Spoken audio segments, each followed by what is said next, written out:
Hello everyone. I'm delighted to have been asked to introduce this week's Bach Cantata of the Week, BWV 26, written for the 24th Sunday after Trinity. My name's Rosemary Nalden and I played the viola in 6 of the Bach 2000 projects, including those on Christmas Day 1999 and Easter Day and Christmas Day 2000. Logistically, however, my involvement created some challenges as I was and still am living in South Africa, and I was therefore obliged to commute to the UK for every project. In retrospect, this was a rather environmentally unfriendly involvement on my part, but there was no way that I would have missed one of the most inspirational years of my life. My work in South Africa, where I run a string project in Soweto for the disadvantaged young black community, has been informed and inspired by the 30-plus years I played for John Eliot Gardiner, who's also conducted our ensemble on at least 5 occasions. Cantata 26, Ach wie flüchtig, ach wie nichtig, is concerned with the brevity of life, the inevitability of death, and the futility of our worldly obsession with material wealth, fame and power, none of which we can take with us to the grave. It's extraordinary to think that although this cantata was written almost 300 years ago, its message seems particularly relevant in the context of this most tempestuous of years, 2020, when many of us have been re-evaluating what we really consider to be important in our lives.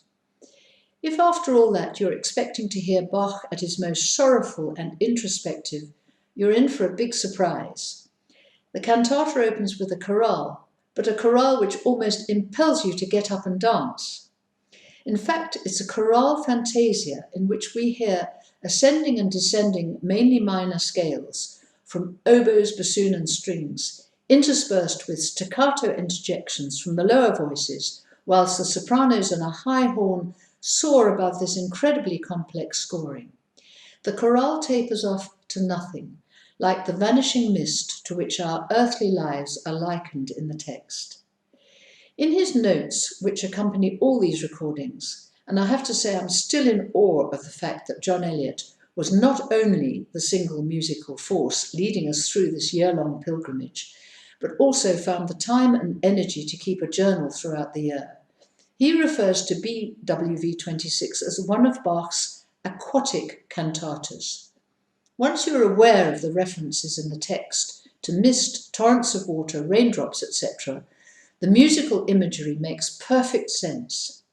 Next up is a tenor aria which flows gently along in 6/8, and in which the speed at which our lives pass is likened to the ebb and flow of water, clearly evident in the interactions between the tenor, solo flute, solo violin and bass line, rising and falling in intricate patterns.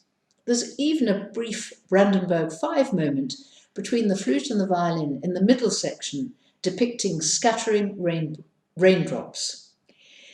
In the alto recitative which follows, there's a further rising and falling of the voice on the single word Freude, joy. But again we're reminded that all our earthly desires and achievements will be destroyed by the grave. Perhaps because of its scoring for 3 oboes with bassoon continuo, the most striking music of all is to be found in the bass aria. Although, like the opening chorale, it's in a sobering minor key, once again, the impulse to get up and dance is almost irresistible. I can't help wondering, rather hopefully, whether this is Bach's way of reassuring us that life beyond the grave will be filled with music and dancing. The middle section, however, with its rapid ascending and descending bass notes, brings us back to earth with the ominous message of impending destruction through the all-consuming force of raging torrents.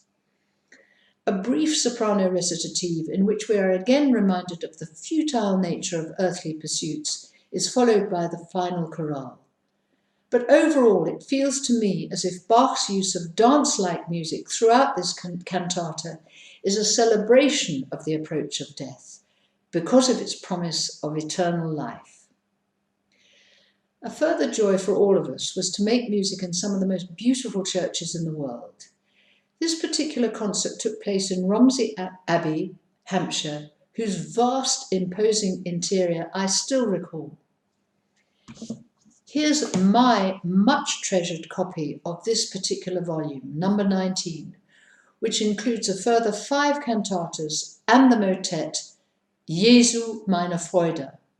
I strongly recommend that you visit the Monteverdi SDG website, where you'll find this and the other 26 volumes of cantatas from that extraordinary pilgrimage year 2000.